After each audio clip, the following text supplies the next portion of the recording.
care about architecture and you're hacking away things, and I'm sure most of you have done this in this room, but if you're hacking away things, you can get functionality up and running really quickly, okay?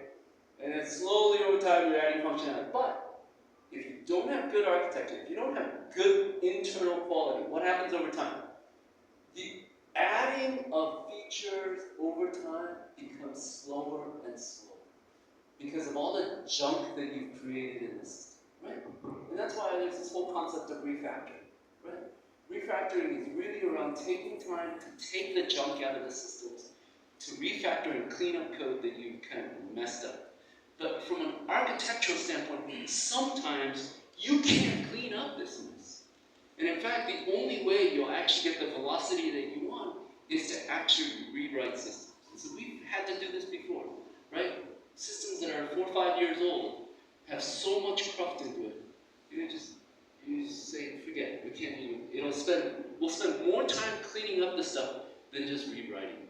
And then there's new architectural patterns that you can take advantage of and stuff.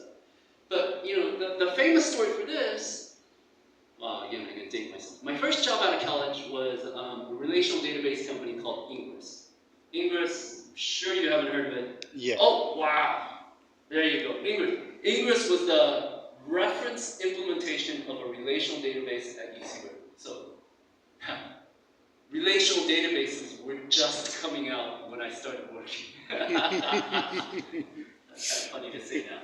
But, so there were 3 main relational database companies back then, all about the equal size.